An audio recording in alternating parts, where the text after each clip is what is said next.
అందరికీ నమస్కారం. ఉన్న స్థితి నుండి ఉన్నత స్థితికి చేరాలంటే అవకాశాలను అందిపుచ్చుకోవాలి అని మన పెద్దలు చెబుతూ ఉంటారు.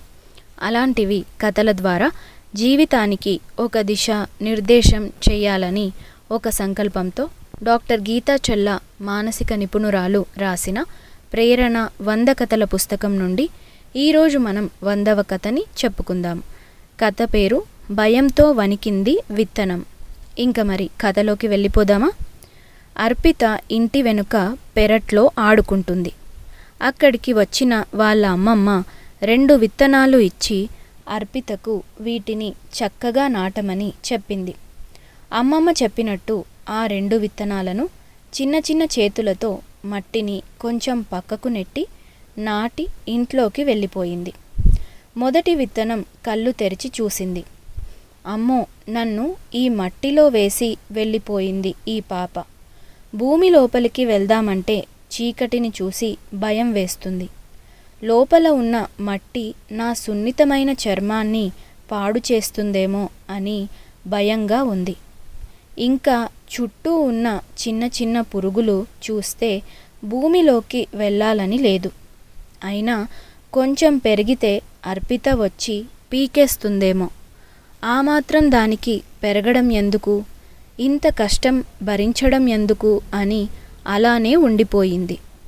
2వ విత్తనం మాత్రం వీచే గాలిని చూసి తనలో కూడా ఉత్సాహం పెంచుకుంది. తనపై పడ్డ ప్రతి నీటి బిందువును శక్తిగా మార్చుకుంది. భూమిలో ఉన్న మట్టితో స్నేహం చేసింది.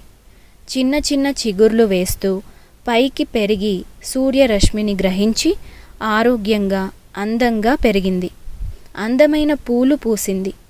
భయంతో అలానే ఉండిపోయిన మొదటి విత్తనాన్ని చూసి చూసి ఒకరోజు కోడిపిల్ల తినేసింది. అంతటితో ఆ మొదటి విత్తనం పని అయిపోయింది.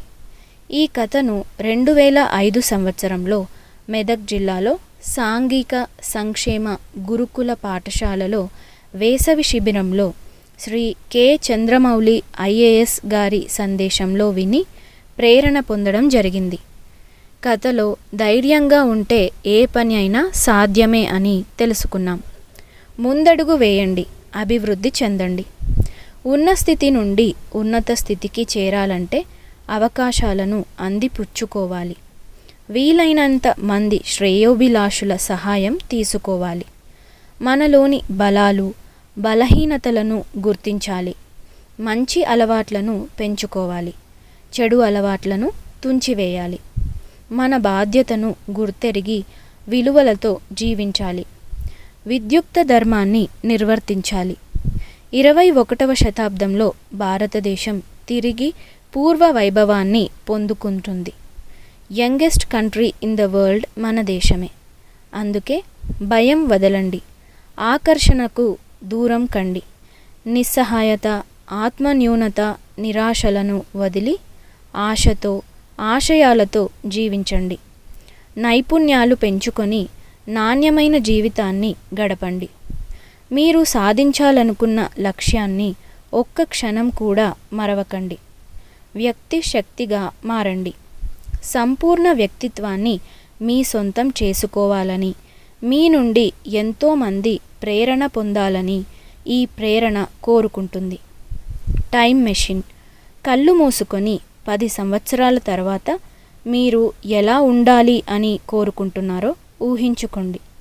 మీ చదువులో, ఉద్యోగంలో, కుటుంబంలో, సంఘంలో, సమాజంలో మీరు ఎలా ఉండాలో అందమైన చిత్రాన్ని ఊహించుకొని ఒక పేపర్ మీద రాసుకోండి. ఆ అందమైన కలను సాకారం చేసుకోవడానికి ఈ క్షణమే చక్కని నిర్ణయం తీసుకోండి. ఇంతటితో ప్రేరణ 100 కథల పుస్తకం నుండి ఈరోజు మన 100వ కథ సమాప్తం.